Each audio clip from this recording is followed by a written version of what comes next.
Shalom, salam damai sejahtera Bapak Ibu sekalian. Kita akan bersama kembali membaca dan merenungkan firman-Nya. Namun sebelumnya mari kita berdoa. Bapa yang Maha Kasih, kami kembali akan membaca dan merenungkan firman-Mu. Berikan hikmat-Mu, berikan hati yang terbuka, berikanlah kiranya kemauan untuk sungguh-sungguh belajar dan sungguh-sungguh mau dididik oleh Tuhan sendiri. Dalam nama Tuhan Yesus kami berdoa. Amin. Perenungan firman Tuhan malam hari ini, dasarnya saya ambil dari kitab Mazmur nomor 73 ayat 21 sampai 28. Mazmur 73 ayat 21 sampai 28 yang berbunyi begini. Ketika hatiku merasa pahit dan buah pinggangku menusuk-nusuk rasanya, aku dungu dan tidak mengerti, seperti hewan aku di dekatmu. Tetapi aku tetap di dekatmu. Engkau memegang tangan kananku. Dengan nasihatmu engkau menuntun aku dan kemudian engkau mengangkat aku ke dalam kemuliaan. Siapa gerangan ada padaku di sorga selain engkau? Selain engkau tidak ada yang kuingini di bumi. Sekalipun dagingku dan hatiku habis lenyap, gunung batuku dan bagianku tetaplah Allah selama-lamanya. Sebab sesungguhnya siapa yang jauh daripadamu akan binasa. Kau binasakan semua orang yang bersinah dengan meninggalkan engkau. Tetapi aku suka dekat pada Allah.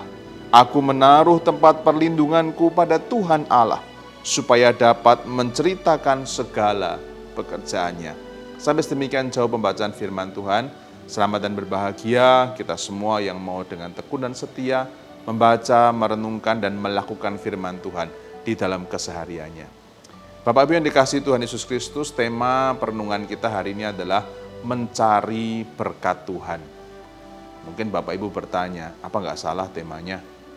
Bukankah seharusnya kita mencari Tuhan lebih daripada berkat-berkat-Nya? Dan kalau kita hanya mencari berkat-berkat Tuhan, maka lama-kelamaan kita mengabaikan atau melupakan Tuhan, Sang Pemberi berkat itu. Bukankah kita selalu ditekankan untuk mencari Tuhan lebih daripada berkat-Nya? Lalu kenapa tema kita hari ini adalah mencari berkat Tuhan? Bapak Ibu sekalian, kita perlu mendalami Mazmur 73 ini, bagaimana kondisi pemazmur, sampai kenapa kita menemukan bahwa yang perlu kita lakukan kalau kondisi kita seperti pemazmur adalah mencari berkat Tuhan. Kalau kita membaca seluruh Mazmur 73 ini Bapak Ibu sekalian, kita akan menemukan kondisi pemazmur adalah kondisi yang sangat tidak menyenangkan. Kenapa begitu? Karena kalau kita membaca pada ayat yang kedua sampai yang ke-12, kita akan menemukan bahwa orang-orang di sekitar pemazmur, orang-orang yang mengelilingi pemazmur disebut sebagai orang fasik, yaitu orang-orang yang tidak mau percaya kepada Tuhan, bahkan menentang Tuhan.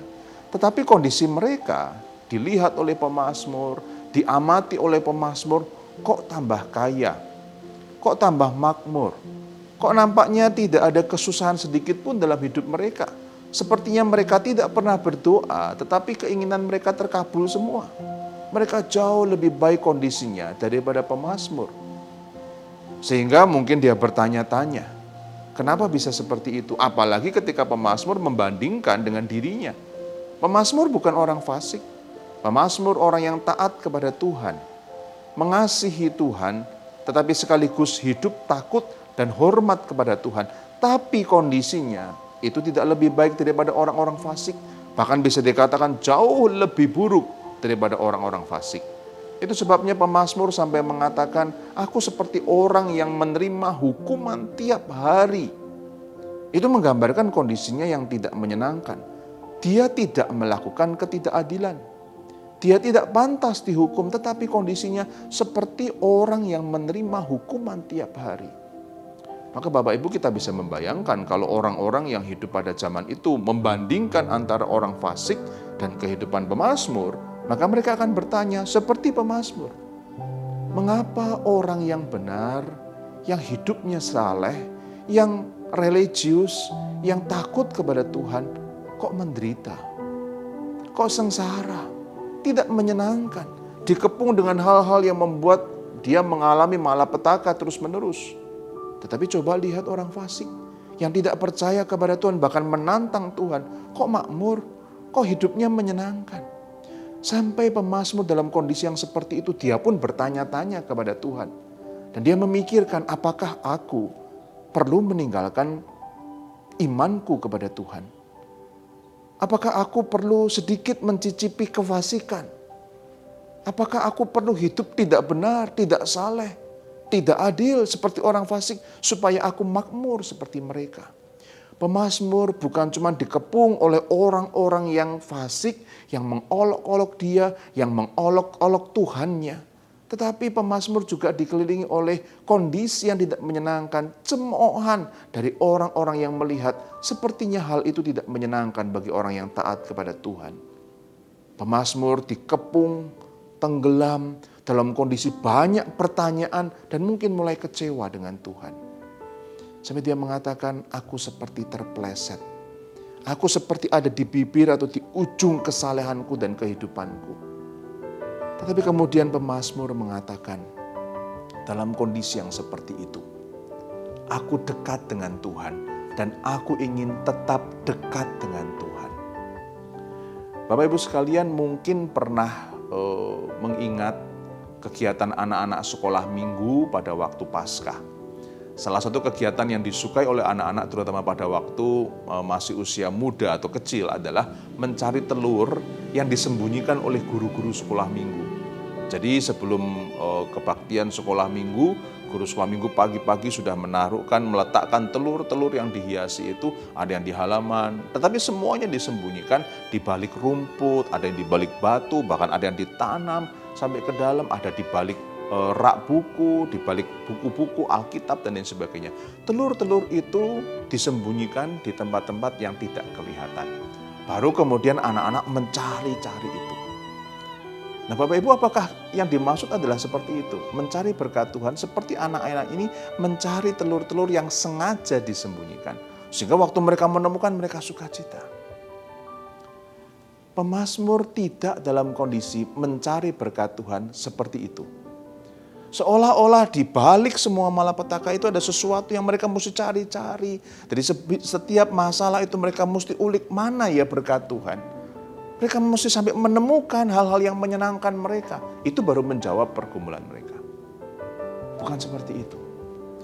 Tuhan menempatkan berkat-berkat-Nya dengan tujuan. Bukan menyembunyikan kemudian kita mesti mencari-cari itu. Sebab pada akhirnya anak-anak fokusnya kepada telur, bukan kepada guru sekolah minggu. Bukan kepada didikan-didikan yang akan diberikan oleh guru sekolah minggu. Tidak. Pemazmur dikatakan kalau dia mencari berkat Tuhan itu artinya tidak tenggelam di dalam kekecewaan. Seolah-olah pemazmur melihat hanya orang-orang fasik yang mengepung dia. Seolah-olah dia melihat ketidakadilan, hal-hal yang menyedihkan, kejahatan merajalela, tetapi mereka dalam kondisi makmur. Tenggelam dalam kondisi seperti itu pasti akan membuat seseorang kecewa kepada Tuhan. Mempertanyakan sifat-sifat Tuhan yang adil dan benar itu. Nah, mencari berkat Tuhan artinya keluar dari kondisi itu dan kemudian memohon kepekaan dari Tuhan untuk menghayati ada suatu maksud, ada suatu berkat di balik semua kesulitan itu. Kenapa mesti mencari berkat Tuhan?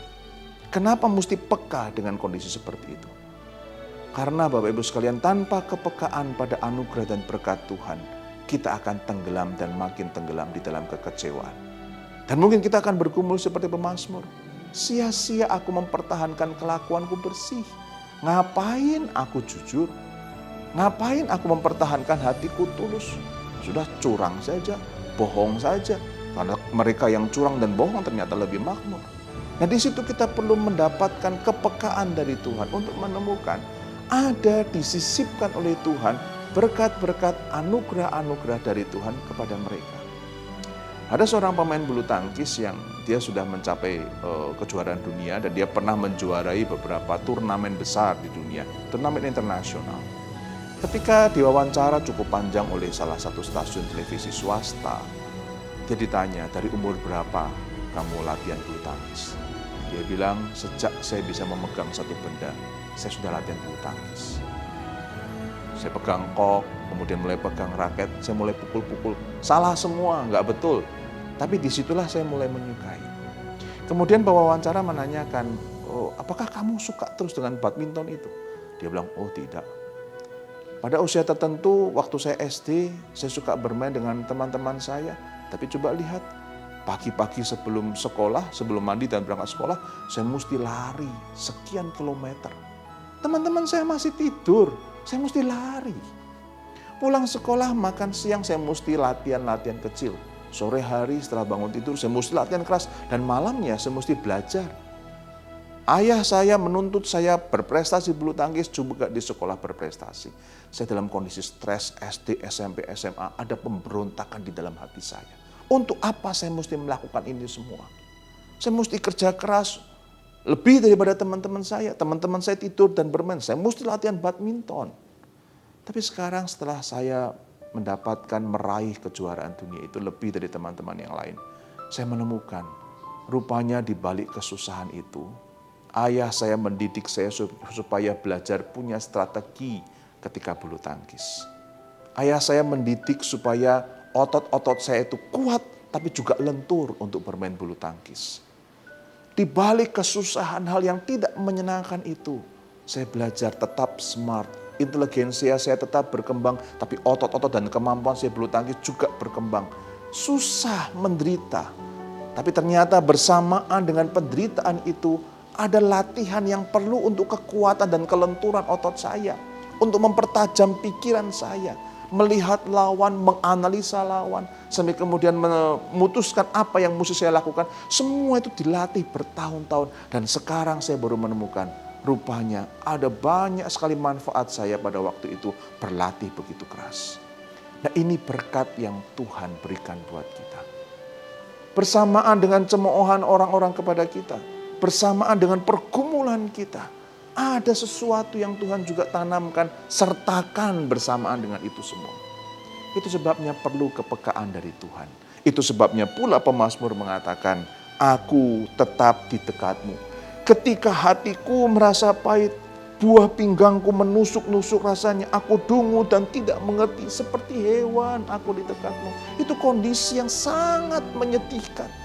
Tapi dia mengatakan, aku tetap di dekatmu.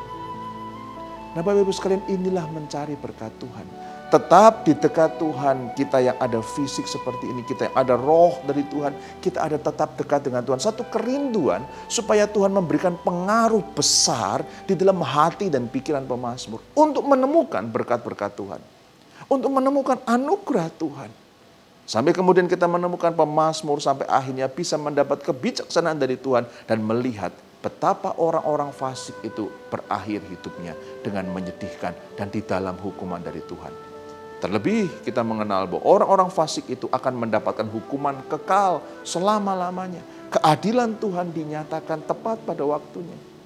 Bapak Ibu sekalian, ada banyak hal yang mengecewakan kita. Ada banyak hal yang membuat kita ragu apakah saya perlu mempertahankan iman kita. Nah, disitulah kita perlu belajar mencari berkat Tuhan. Karena Tuhan menyertakan di tengah atau bersamaan dengan kesulitan, tantangan dan penderitaan itu pasti dan selalu ada berkat yang Tuhan berikan buat kita. Itu sebabnya kita perlu dekat dengan Tuhan. Kita perlu kepekaan dari Tuhan untuk melihat dan mencari berkat-berkat itu.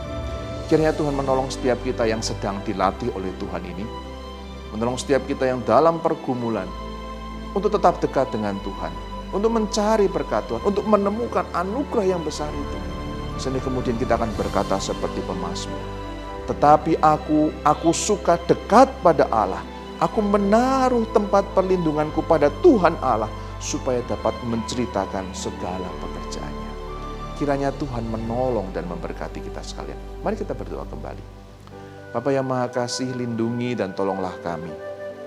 Dekatlah dengan kami supaya kami betul-betul belajar peka, sensitif pada berkat dan anugerah yang Tuhan berikan kepada kami.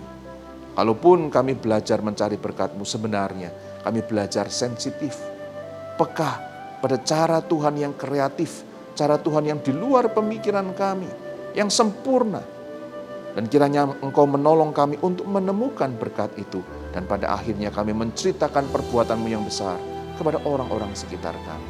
Terima kasih Bapa, kami berdoa di dalam nama Tuhan Yesus. Amin.